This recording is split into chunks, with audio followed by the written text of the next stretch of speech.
membebaskan diri dari penyakit hati. Bu, karena yang berpenyakit ini bukan cuman badan. Kita disebut manusia karena punya badan dan juga punya hati. Dan yang bisa kena sakit bukan cuman badan kita, Bu. Badan kalau sakit ujungnya cuman mati. Dan mati itu nggak pakai sakit, semua orang juga emang pasti. Orang hidup belum tentu sempat sekolah.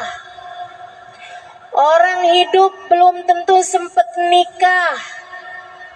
Orang hidup belum tentu habis nikah dapat anak. Orang hidup muda belum tentu sampai tua. Tapi yang pasti semua orang hidup pasti merasakan mati. Badan tuh seapa-apanya sakit.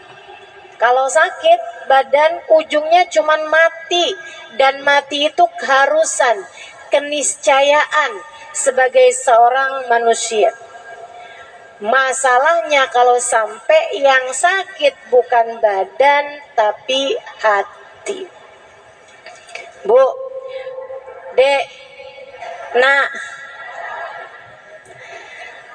mau sebut ibu-ibu doang soalnya banyak adik-adiknya nih ntar ngiri.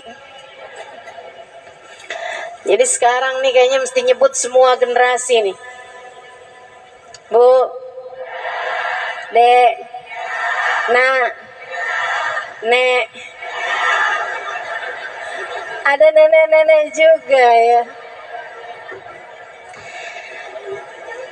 Hati kalau sakit bahayanya besar. Kenapa gitu? Bisa nggak selamat? Sebab Allah Subhanahu wa taala mengatakan dalam Al-Qur'an, ala lisani sayyidina Ibrahim al-Khalil, sesuai dengan lisannya Nabi Allah Khalil, ketika Allah menceritakan tentang doanya Nabi Ibrahim alaihi salam, Rabbi la tukhzini yawma yub'atsun yawma la yanfa' mal wala banun illa man atallaha biqalbin salim. Kata Allah, ya Allah, jangan hinakan saya di hari Engkau membangkitkan hamba-hambamu. Jangan buat saya kecewa di akhirat nanti, ya Allah. Yauma la yanfa' mal.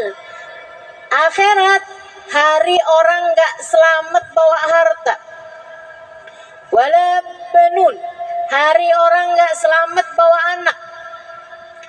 Jadi yang punya anak banyak, jangan bangga dulu.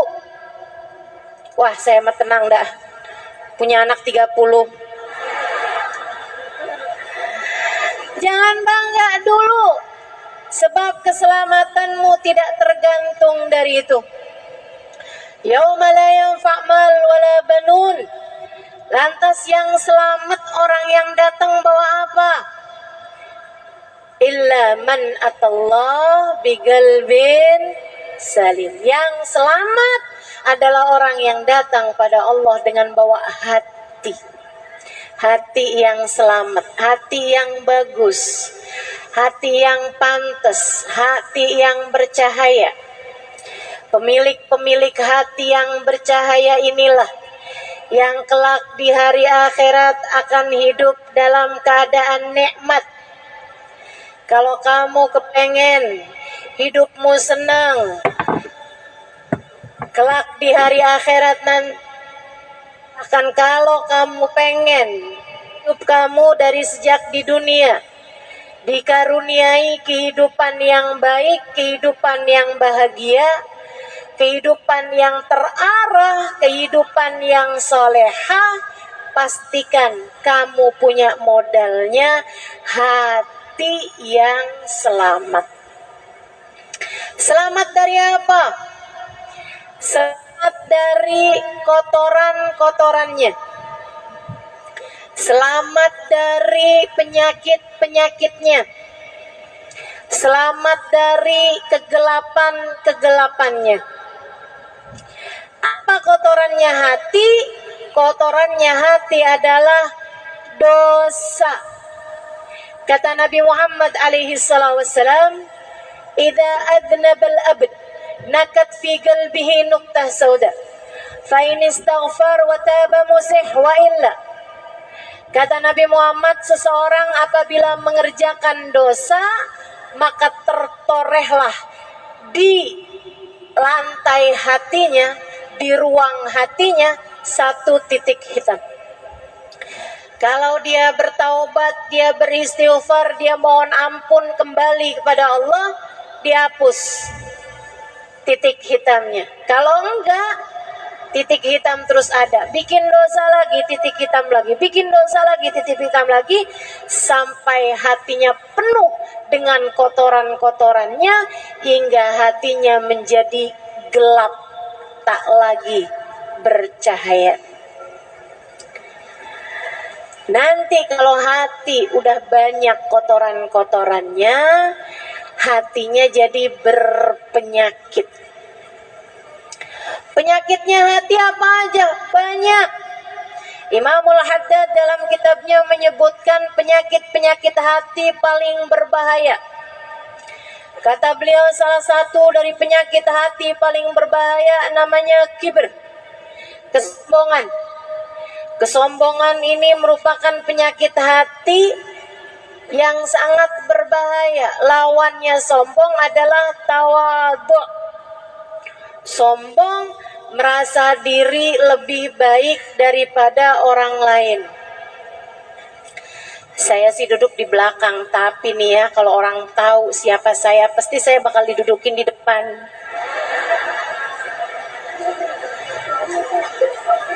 Sebelahan mau ustazah, kalau perlu dipangkum ustazah.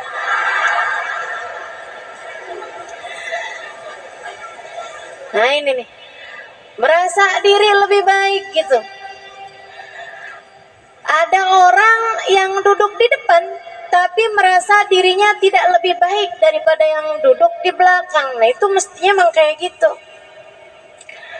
Yang berbahaya, udahlah, dia duduknya di belakang, maju-maju, pengen duduknya paling depan, pakai dorong-dorong orang. Ada yang begitu? Mana orangnya? Ada yang ngacung di belakang. Insyaallah.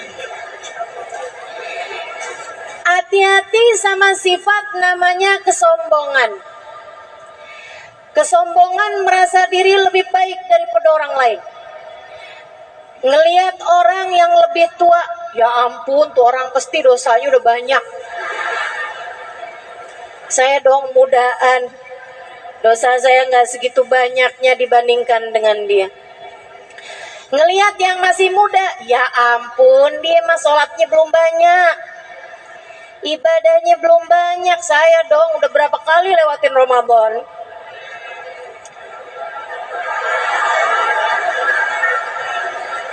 Ngerasa diri lebih baik daripada yang muda-muda. Apalagi kalau ditambah, saya haji bukan cuma sekali, halo. Jadi panggilannya udah bukan hajjah lagi, tapi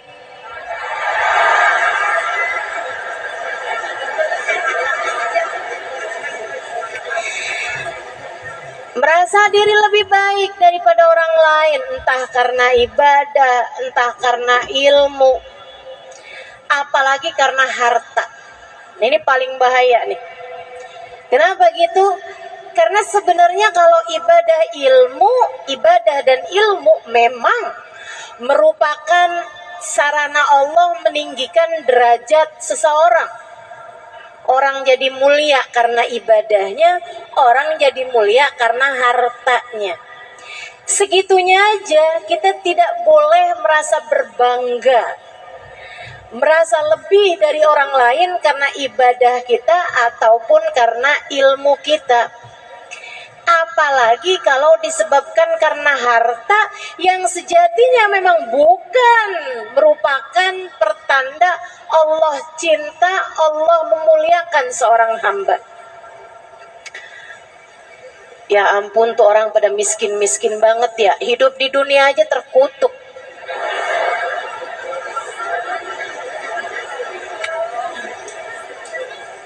Ya ampun, hina banget sih tuh orang-orang pada. Buat makan aja susah. Duh, baru di dunia aja udah ditunjukin ya siapa orang mulia. Maksudnya dia. Dan siapa orang yang hina. Innalillahi.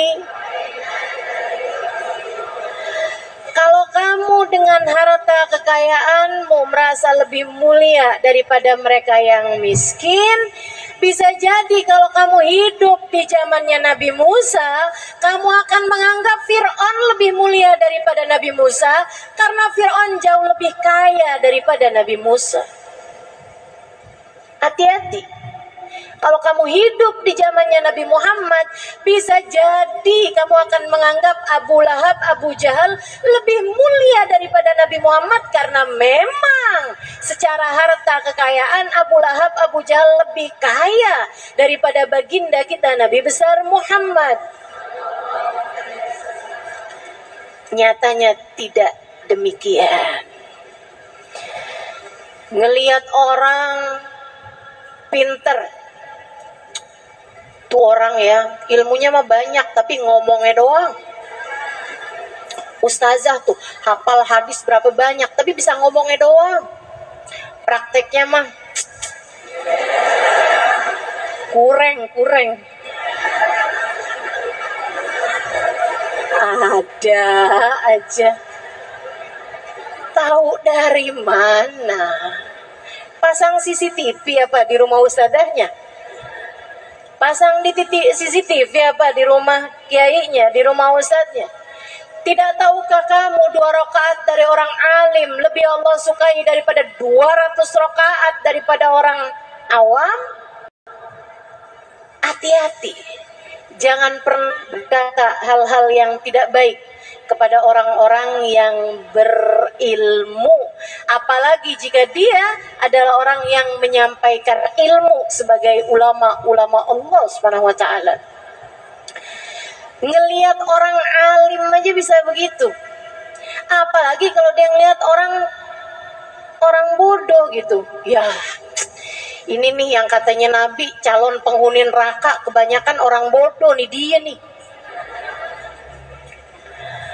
Ibadah kagak ngerti, sholat nggak paham, nih dia nih calon-calon penghuni neraka. Terus kamu ngelihat dirimu calon penghuni surga gitu. Hati-hati sama kesombongan, teman-teman seriku sekalian. Ngelihat orang lebih tua, dia merasa diri lebih baik. Ngelihat yang lebih muda, dia merasa lebih baik. Melihat yang miskin, dia merasa lebih baik. Ngelihat orang yang kaya, apalagi kaya bener ya, ngepet di mana nih ya?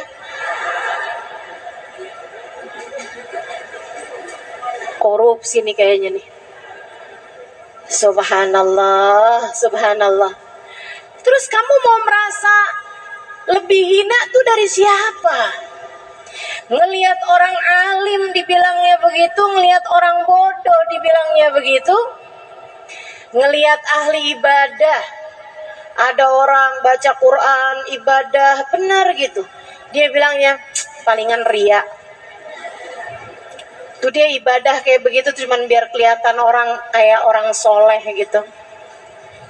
Padahal aslinya mah hatinya lain, tuh hatinya lain. Urusan apa kamu sama hati orang? Ngelihat ahli ibadah kayak gitu, apalagi ngelihat ahli maksiat. Ya Allah, tuh neraka kirim salam kali sama dia. Maksiat aja. Ini kesombongan, teman-teman. Tingkat paling berbahaya dari penyakit hati.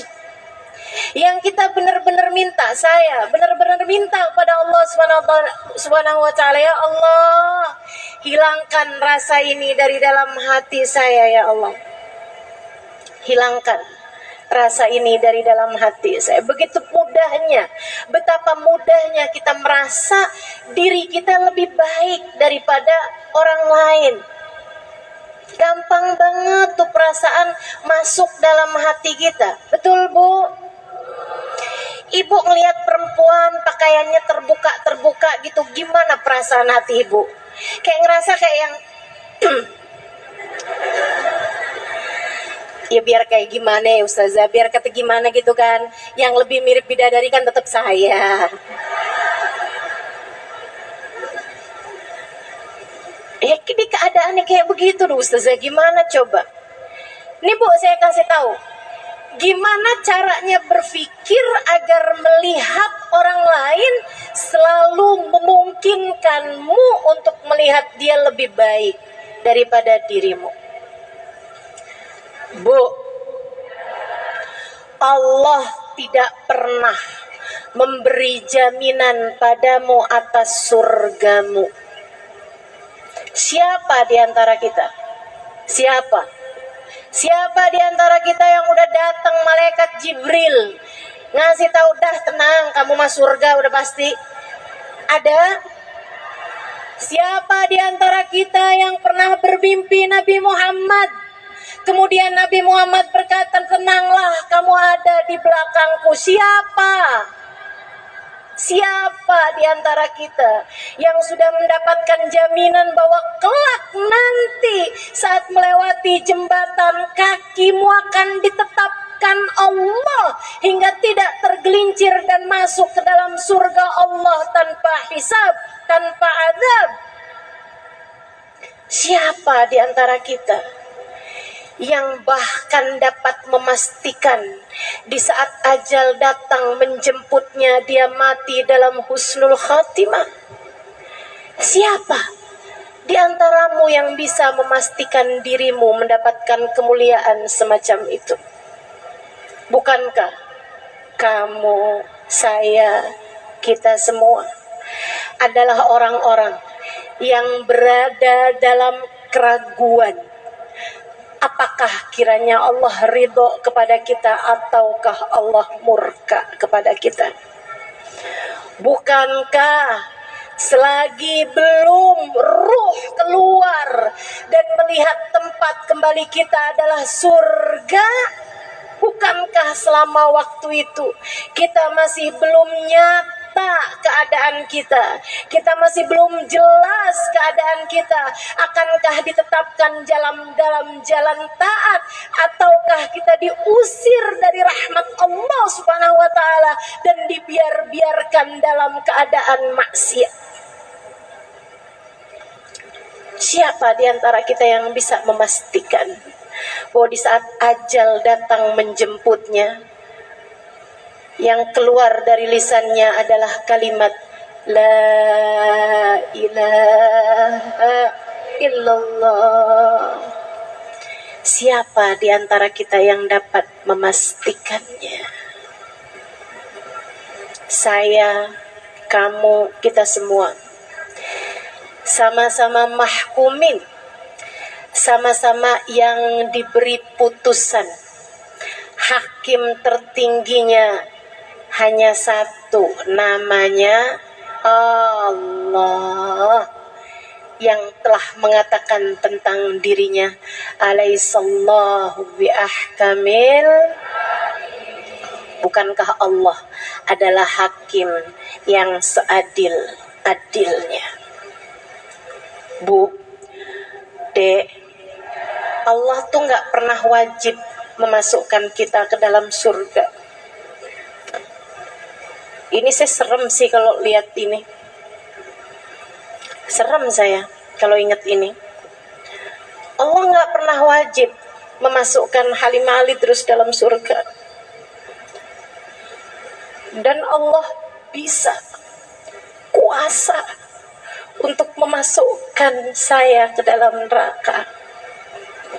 Sama, kamu juga gitu. Allah tidak wajib memasukkanmu ke dalam surga. Allah bisa, kuasa memasukkanmu ke dalam neraka dan membuatmu menderita sehabis-habisnya atau bahkan selama-lamanya. Bisa apa kamu? Bisa apa kita? Kalau Allah menetapkan kita sebagai orang-orang yang dihabis-habiskan oleh Allah Subhanahu wa taala dalam siksanya, bisa apa kita? Sebagaimana manusia, orang-orang lain yang kamu lihat dia sekarang berbuat maksiat, yang kamu lihat saat ini berbuat dosa, meninggalkan ibadah, pakaiannya terbuka atau apapun aja dari jenis kesalahan yang kamu lihat ada dalam diri mereka, bisa saja jika Allah kemudian memasukkan mereka ke dalam surga. Apa bisanya kamu? Kalau Allah mau memasukkan dia ke dalam surga, kamu bisa apa? Kalau Allah memasukkan dia ke dalam surga, kamu bisa apa? Tuh yang kamu lihat, perempuan yang tiap malam dianterin sama orang laki-laki yang beda-beda. Kamu bilang, ih, murahan sekali. Bisa jadi kalau Allah ingin memasukkannya ke dalam surga, kamu bisa apa? Terus yang kamu lihat dirimu itu udah sholat, udah ibadah, kalau Allah gak mau memasukkanmu ke dalam surga, kamu bisa apa? Karena ya guru saya Sayyidil Habib Umar bin Hafid menyampaikan, inna lillah sifah, Allah Subhanahu wa taala punya satu sifat, namanya la yubali, Allah tidak peduli.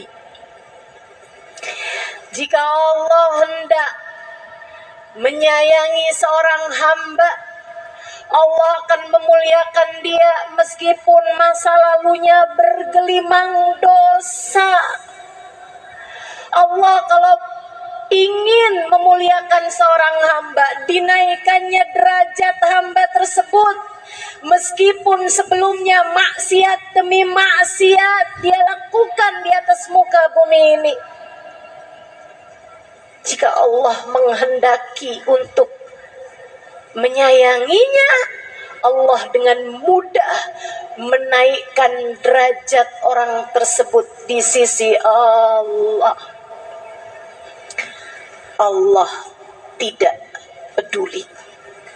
Pun demikian, kamu udah tahajud, kamu udah ibadah, kamu udah ngerjain taat, kalau Allah murka kepadamu, Allah gak peduli sama apa yang sudah kamu lakukan selama ini.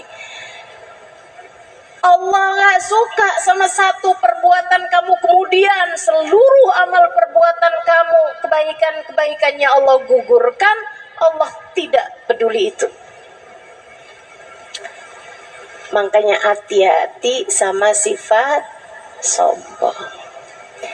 Tiap kali ngerasa diri, saya dong, tanyakan pada dirimu, memang siapa saya? Saya hanyalah seorang hamba yang jika Allah berkenan, jika Allah menghendaki melemparkan saya ke dalam neraka, saya tak akan mampu berbuat apa-apa. Jika Allah menghendaki untuk memurkai saya tidak dapat berbuat apa-apa. Allah tidak peduli kamu mau anak siapa kek. Allah nggak peduli kamu mau sekolahnya di mana kek. Allah nggak peduli mau kamu udah bolak-balik pergi haji umroh kek. Kalau Allah nggak suka, kamu bisa bilang apa? Allah murka, kita bisa bilang apa? Terus ingat-ingat itu dalam hatimu. Terus sampaikan itu dalam jiwamu. Mudah-mudahan dapat jadi obat dari kesombongan kita selama ini. Insya Allah. Teman-teman saudariku sekalian yang saya muliakan, dulu ada satu hawari. Hawari itu Hawari itu kayak sahabat buat Nabi Muhammad. Ini punyanya Sayyidina Isa bin Maryam, Nabi Allah Isa. Jadi kalau orang dekat sama Nabi Muhammad, beriman kepada Nabi, namanya kan sahabat Nabi. Kalau sahabatnya Nabi Isa namanya Hawari. Yang Allah ceritakan qalal hawariyuna nahnu ansarullah, itu ya. Hawari. Ada Hawari. Jadi Hawari sahabatnya Nabi Isa. Dekat sama Nabi Isa sampai sama Allah karena dia dekat sama Nabi Isa, senang khidmat, senang taat sama Nabi Isa. Allah kasih kemuliaan. Kalau dia jalan, ada awan naungin dia. Ini teman-teman, kamu kalau dengar kemuliaan-kemuliaan semacam ini, jangan pernah doa minta dikasih kayak begitu. Ini saya serius, jangan ketawa. Saya serius nih ya. Kalau kamu dengar ada orang bisa tahu isi hati manusia, kamu jangan, ya Allah kasih dong saya kayak gitu ya Allah. Jangan. Kenapa gitu? Nah kamu tuh gak ada awan naungin di atas kamu aja. Kamu bisa sombong, gimana kalau jalan kemana-mana naungin awan? Kamu gak tahu isi hati orang aja, kamu gampang mau suudzon sama orang lain. Gimana kalau kamu dikasih lihat isi hati orang? Maka kalau saya doa minta sama Allah, ya Allah, jangan sampaikan kepada saya selain kebaikan orang-orang ya Allah. Karena saya cukup sulit untuk menjaga hati agar tetap husnudzon, berbaik sangka. Jauh lebih mudah bagi saya agar tidak mendengar keburukan-keburukan tentang orang lain disampaikan kepada saya. Yang buruk-buruk dari orang jangan sampai dan nyampe ke telinga saya. Saudaraku sekalian yang saya muliakan, Hawari ini, sahabat Nabi Isa ini, kemana jalan awan naungin di atas dia. Satu hari dia lagi jalan di sebuah perkampungan, kemudian di ujung perkampungan tersebut ada gurun pasir. Saat melewati itu, dia sambil awan naungin di atasnya, dan dia jalan dalam keadaan terhormat, bajunya putih, pecinya putih, mukanya bercahaya, asar dari ibadah, asar dari zikir, bekas-bekas zikir kelihatan, bekas-bekas wudhu kelihatan dari wajahnya, dari tubuhnya, cahaya ibadah. Dia lagi jalan seperti itu, dia ngelewatin orang baru habis mabuk. Ini diceritakan Imam Ghazali, kalau saya nggak salah ingat ada di Minhajul Abidin. Dia pun ketika ngelewatin orang ini, orang mabuk, baru habis mabuk, kayak malam-malam tuh mabuk, terus tergeletak gitu aja di jalan. Badannya kotor, bau mulutnya busuk, mukanya kotor, badannya bau, dia dalam keadaan terhina di tanah. Orang ini ketika lewat, dia menjauh, bukan karena takut dipukul. Orang mabok kan namanya mabok, ya enggak gitu, tapi dia ngeliatnya, ih ahli maksiat, ih neraka nih orang ini nih, ahli maksiat bener-bener nih, ih jangan sampai dosa-dosa dia ntar nularin saya. Saya nih kan ahli taat, jalan deket-deket, jangan deket-deket nih, ntar saya kecipratan nih, kecipratan dosanya, kecipratan maksiatnya. Dia pun jalan agak jauh-jauhan gitu dari orang tersebut, menghindar. Si orang mabuk tadi ini, dia kebangun gitu kan beberapa saat sebelum orang tadi lewat. Dia liatin dirinya, pusing kepalanya. bau badannya, lapar perutnya, pada sakit semua. Dia kemudian mikir, hidup gak enak banget ya. Emang nih kalau maksiat sama Allah nih kayak gini nih, hidupnya gak enak.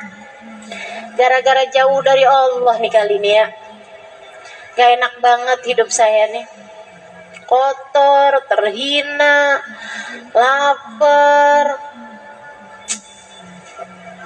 Gak lama dia lihat orang tadi lewat di samping dia tuh. Dia bilang, tuh ahli taat, mukanya berseri-seri, badannya bersih, jalan dalam keadaan terhormat, awan pula naungin di atas dia. Enaknya jadi ahli taat kepada Allah.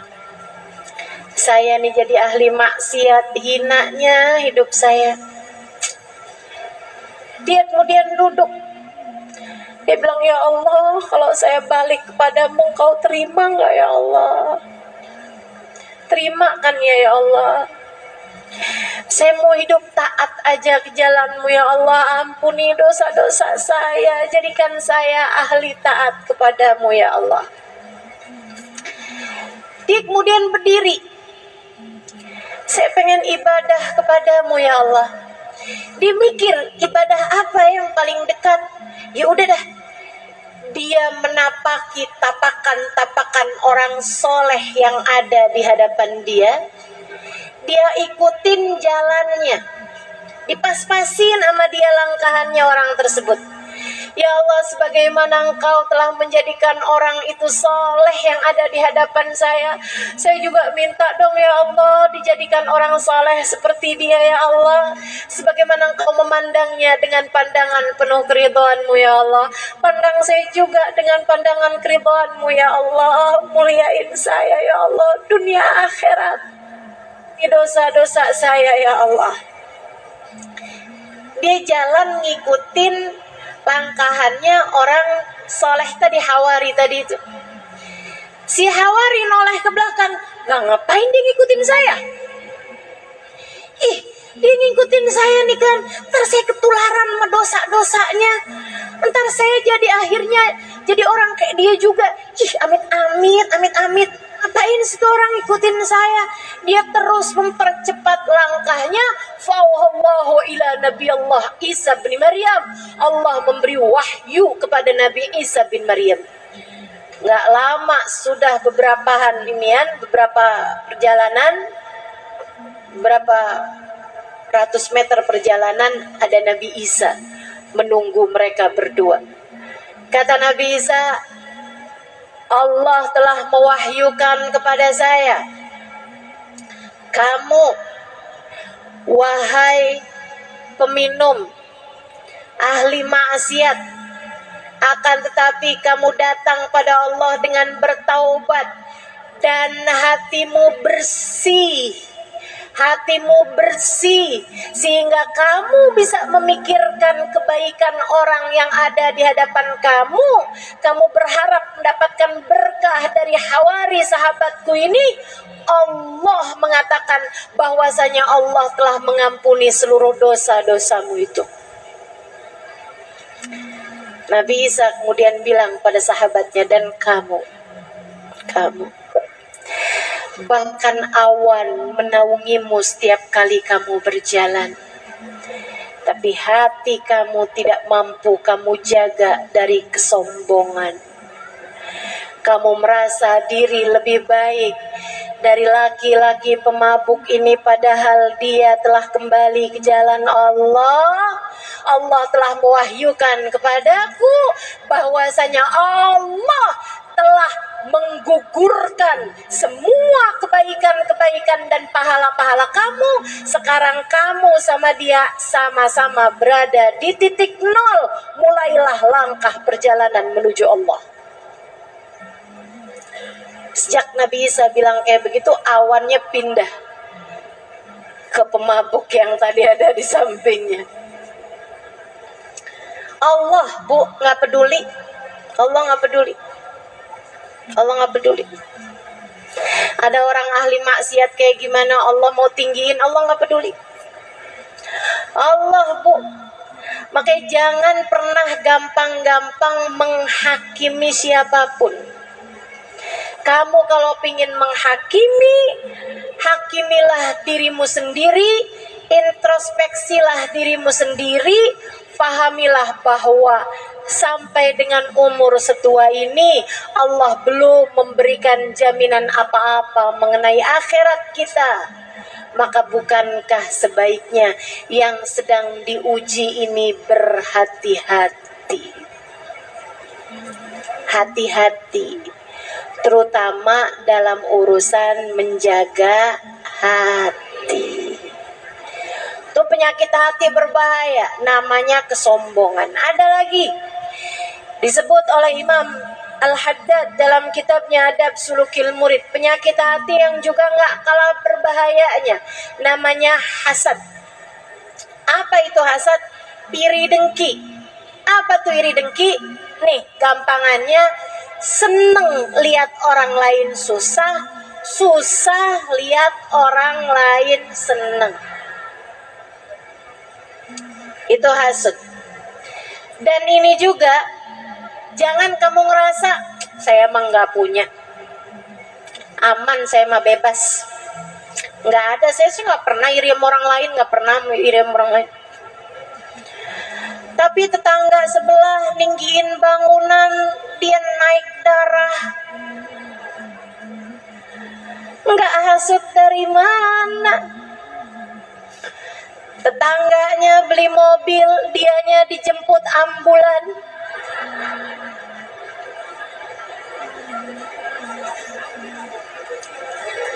Ada anak tetangganya dilamar bolak-balik, sementara anaknya sendiri udah masuk umur tapi belum datang-datang juga jodohnya. Hatinya kalang kabut, mikir nih jangan-jangan diguna-guna. Hatimu berpenyakit, segeralah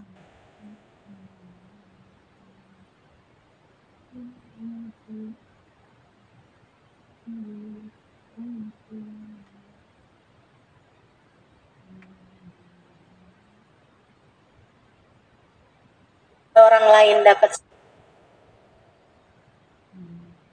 namanya iri dengki. Kalau ada orang lain dapat senang, ikut senang aja juga. Kalau ada orang lain dapat susah, ikut susah juga aja. Kenapa?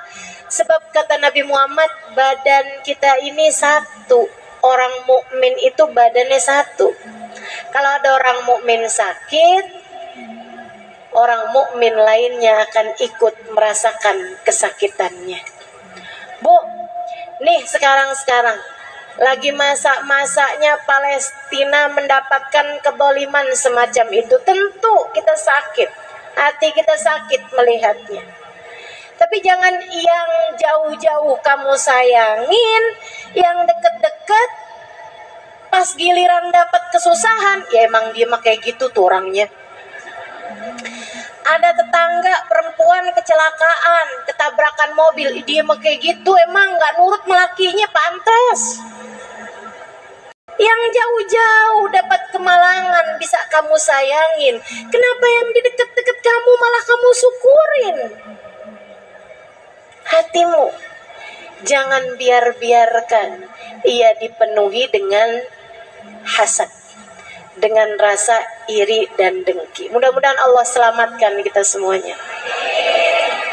Tapi gimana ya Ustaz, ada tuh orang yang hati saya tuh kayak nggak pernah biasa aja gitu. Kalau yang lain sih nggak apa-apa nih, tapi kalau sama dia tuh emang kayaknya dianya juga emang suka kayak gitu sama saya Ustazah. Jadi saya juga akhirnya kayak gitu sama dia juga tuh. Saya pokoknya kalau dia dapat kesenangan, saya kesel aja gitu. Kesel aja saya Ustazah. Gimana cara ngobatinnya? Kamu harus tahu dulu bahwa itu sesuatu hal yang sangat merusak agamamu. Al-hasad haliqatuddin. Kata Nabi Muhammad, sifat hasad itu adalah pencukur agama. Kayak rambut nih gondrong, kena cukur langsung botak. Iman kamu, agama kamu kayak begitu. Katanya Nabi Muhammad dalam hadis yang lain, al-hasad ya'kulul hasanat kama ya'kulun narul hatab. Hasud makanin kebaikan kayak api memakan kayu bakar. Kamu ibadah sehari, kena hasud sekali, habis ibadahmu sehari itu. Bahkan kadang-kadang ibadah seminggu, habis kena hasud sekali. Kadang-kadang ibadah sebulan, habis kena hasud sekali. Bahkan kadang-kadang ibadah setahun, habis kena hasud sekali.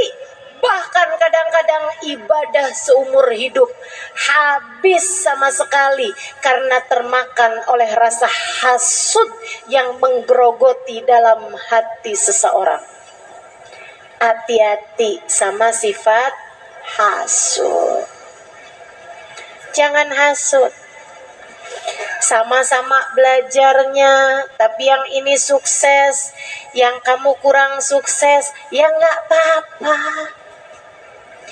Sama-sama buka usahanya, yang dia maju, yang kamu enggak, ya nggak apa-apa. Bu, Allah yang ngasih rezeki buat semua orang. Allah yang paling tahu.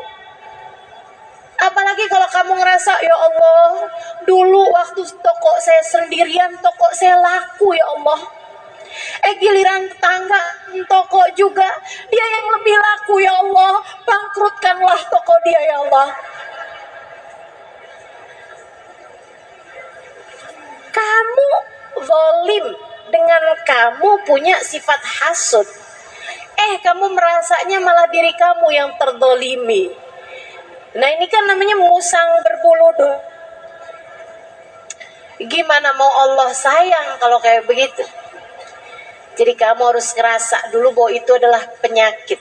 Tiap kali datang kebencian, datang rasa iri, datang sifat hasud nih dalam hati, menangislah kepada Allah. Ini dikasih tahu sama Imamul Haddad obatnya. Yuk bebaskan dirimu. Saya udah kasih tahu tadi obatnya sifat sombong.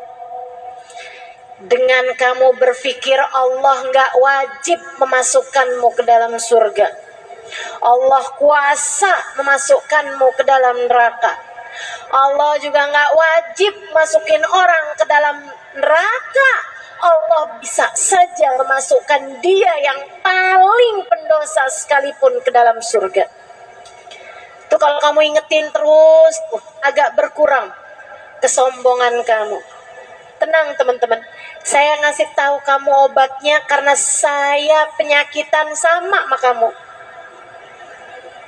Jadi saya ngerti gimana cara buat ngobatin penyakit-penyakit dalam diri saya ini. Saya sampaikan kepadamu. Saudaraku sekalian yang saya muliakan, Imam Al-Ghazali dalam kitabnya menceritakan, kalau nggak salah Bidayatul Hidayah, diceritakan tentang gimana caranya ngobatin sifat hasud.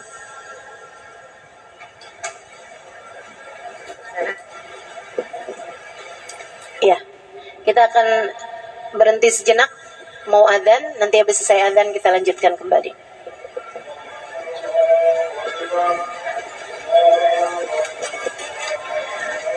Doa waktu adzan mustajab, kita doa banyak-banyak agar Allah sembuhkan penyakit-penyakit hati kita.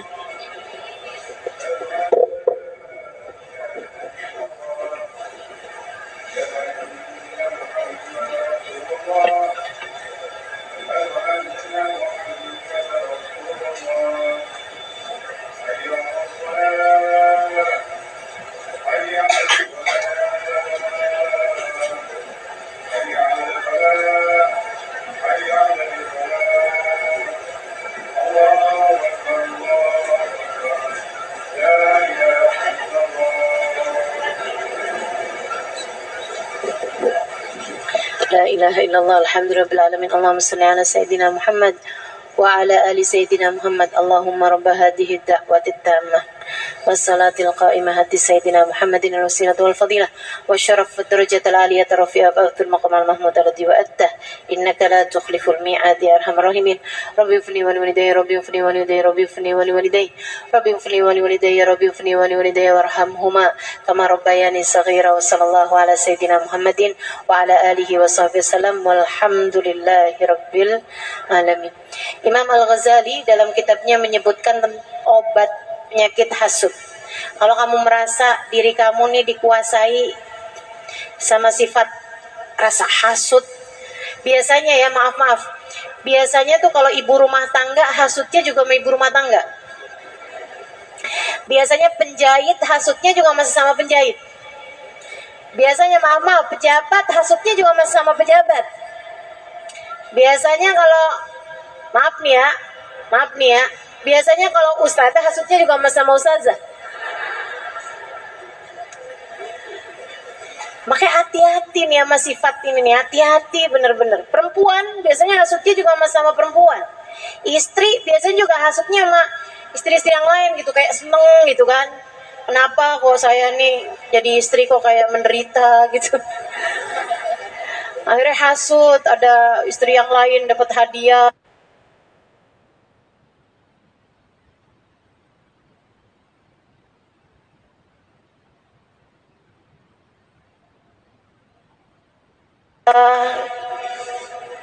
Mudah-mudahan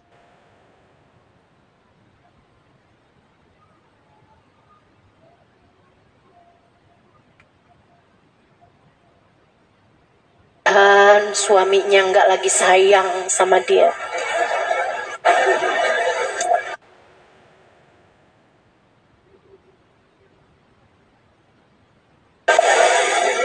Hati-hati. Ini juga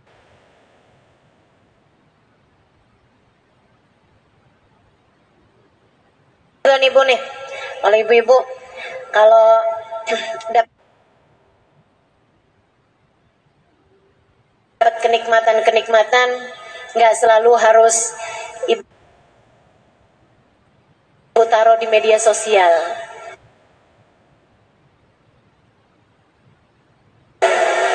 Oke Bu.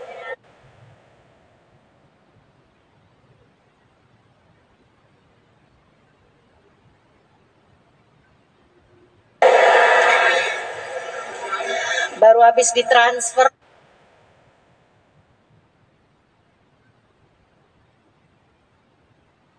sama suaminya di foto. Terima kasih Beb.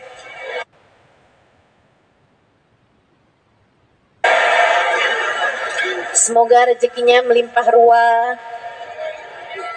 Habis itu taruh di bawahnya rezeki istri solehah.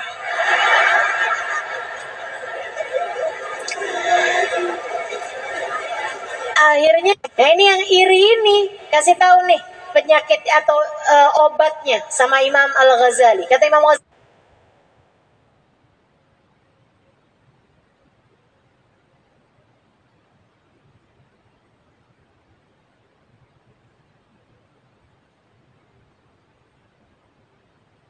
kamu dilanda dengan perasaan iri sama orang tersebut, saat kamu sujud terutamanya, saat sholat malam terutamanya, kamu bilang, minta sama Allah dalam hatimu, ya Allah, tambahkan rezeki orang itu ya Allah, tambahkan kekayaannya ya Allah, tambahkan terus kekayaannya ya Allah. Tuh hati kayak gak terima, dia dikasih segitu aja kita udah kesel, apalagi ditambahin. Tapi Bu, obat semakin pahit biasanya semakin mujarab. Tambahin, kamu punya teman, padahal kamu lebih cakep, kamu lebih pinter masak, kamu lebih pinter menservis suamimu misalnya. Kamu punya teman, dia nggak lebih cantik darimu, nggak lebih pinter masak darimu, tapi suaminya sayang banget sama dia. Kamu punya suami, udah segala macam hal kamu lakukan, suamimu marah aja terus, kayak lihat di dahi kamu tuh ada tulisan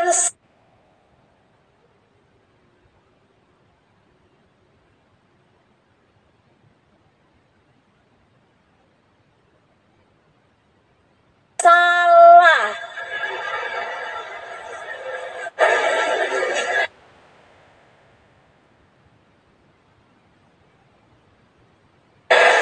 Kamu iri aja ngelihat dia tuh. Tuh orang cakep kagak. Nyuguhin sama suaminya beli GoFood. Tapi suaminya sayang banget sih sama dia. Kesel banget kamu.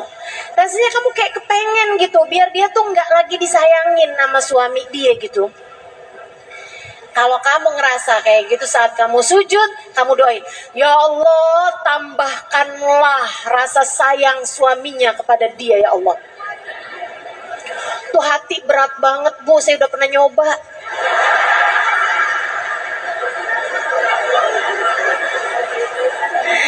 Tapi kan emang ya, dokter itu yang bisa ngobatin yang pernah punya sakit yang sama. Jadi insya Allah jadi obat buat semuanya. Coba kerjain, coba kerjain, coba kerjain. Tiap kali rasa benci dalam hatimu menguasaimu, doakan orang tersebut biar dapat segala kebaikan, dapat segala kebaikan, dapat segala kebaikan. Dan saya ngeliat orang nggak belajar tapi cerdas banget sih. Hati saya rasanya saya harus belajar banyak nih biar bisa ngerti gitu kan. Saat saya lagi sujud saya doain, ya Allah tambahkan kecerdasannya ya Allah, tambahkan ilmunya ya Allah, bukakan padanya ilmu ladunimu ya Allah. Pelan-pelan rasanya jadi hilang, pelan-pelan rasanya jadi hilang. Malah kalau kamu bisa lagi deketin, datengin orang itu. Hati nih rasanya, kita kan kalau lagi sebel sama orang, Bu jangan kata kita suruh deketin, ngeliatin mukanya aja ogah. Betul. Sebut namanya aja. Si itu siapa? Si itu. Sampai nyebut namanya aja nggak mau. Nih obatnya nih, kalau kamu lagi sebel sama orang, benci sama orang, hasut sama orang, datengin, salamin, pelukin, bilang sama dia, saya sayang sama kamu. Hilang, setannya hilang, setannya hilang, percaya saya setannya hilang. Obat tuh emang berawanan, Bu.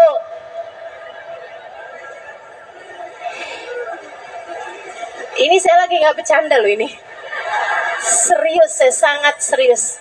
Masalah sama kita semuanya nih, penyakit-penyakit diri kita nih. Katanya membebaskan diri dari penyakit hati. Ini saya kasih tahu obat-obatnya ya, obat-obat buat hati kita ini. Ibu-ibu saya sekalian, jadi kalau lagi sebel sama suaminya,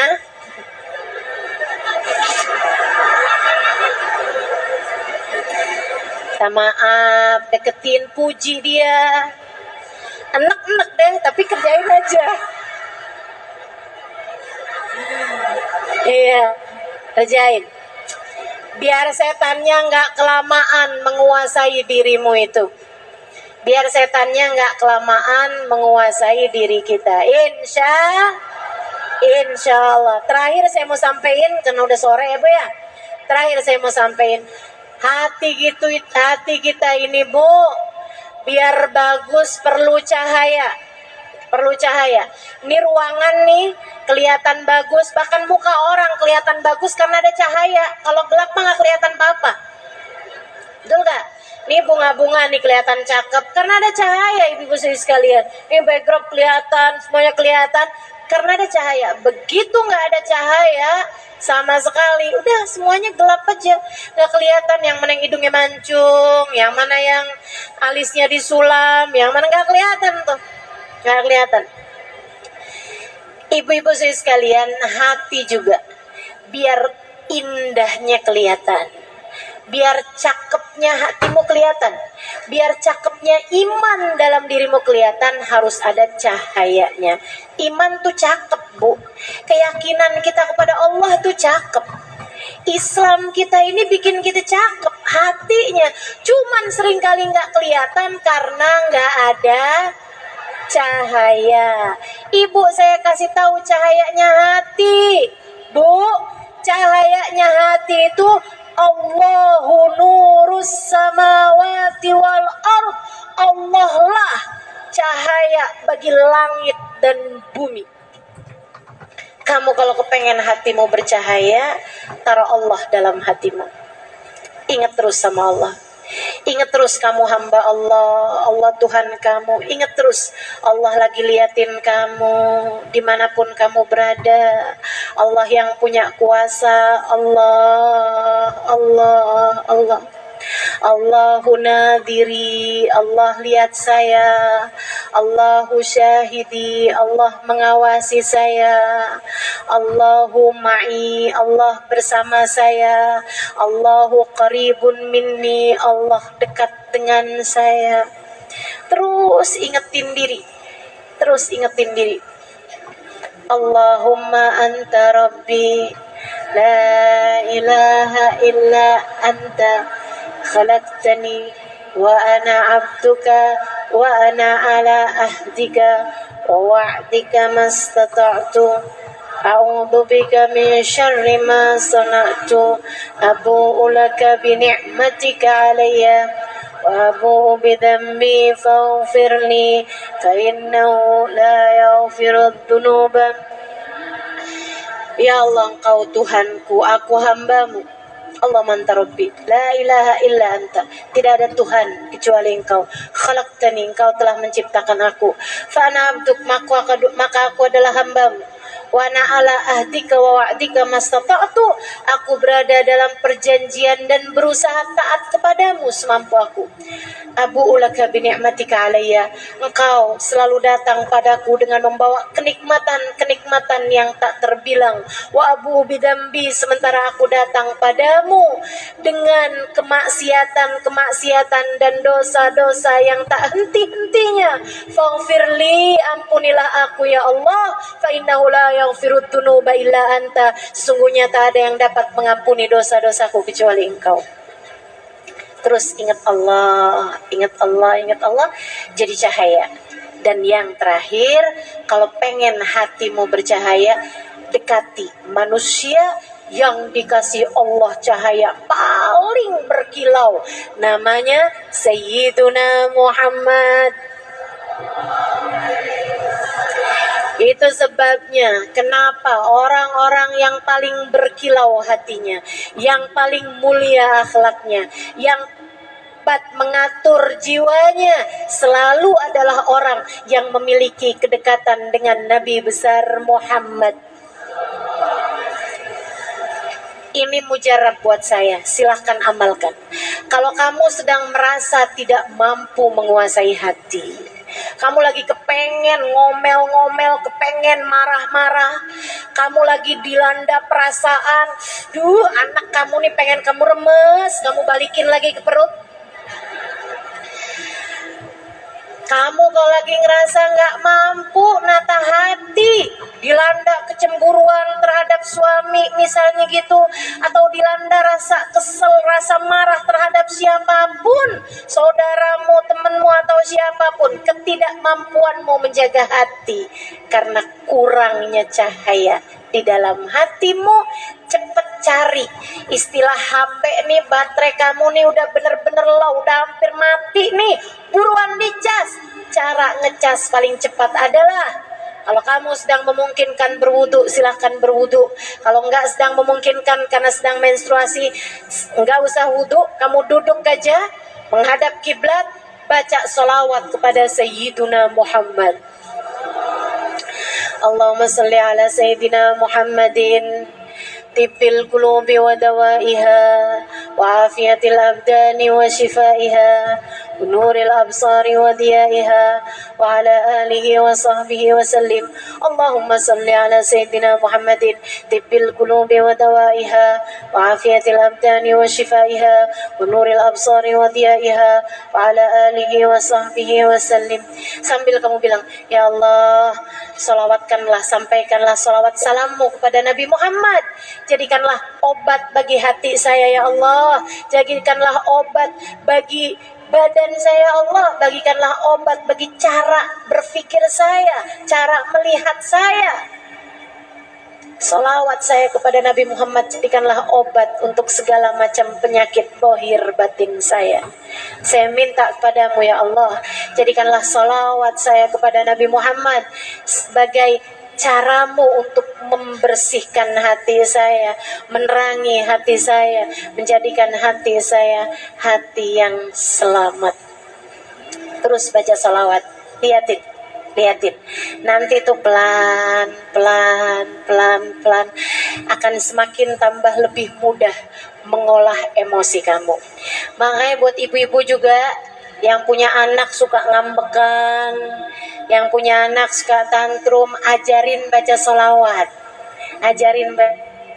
bikin hati anak jadi adem. Ibu, anak ya Bu, bukan suami. Kalau suami rada repot. Pas dia lagi marah-marah, Allahumma sholli ala, agak repot ya. Wah, sih gitu nanti ya. Bismillah, insya Allah. Mudah-mudahan kita udah pelajari nih sampah-sampahnya hati. Kita berusaha untuk selalu bertaubat pada Allah Subhanahu wa taala atas segala dosa-dosa kita yang telah lalu. Penyakit-penyakitnya hati tadi udah saya sebutkan. Beberapa di antaranya yang paling sering mengenai hati-hati kita. Kemudian yang terakhirnya juga saya sudah kasih tahu kepadamu bagaimana cara mencahai hati. Semoga menjadi ilmu yang bermanfaat buat semuanya insyaallah. Menjadikan kita orang-orang yang terbebas dari penyakit-penyakitnya hati. Mudah-mudahan bisa diamalkan walaupun hanya sedikit ini ya. Mudah-mudahan bisa diamalkan ala hadhihi niyah wa bikulli niyatin salihah jami'ah syamilah. Annallaha yunawwir qulubana wa qalibana mal huda wat tuqa wal afaf wal ghina war ridha wal yaqin yaftah alaina futuhal arifin yakhtim lana bil husna wa huwa radin anna fi inwatin wa afiyah wa ila hadratin Nabi Muhammad sallallahu alaihi wa alihi wasallam. Al-Fatihah.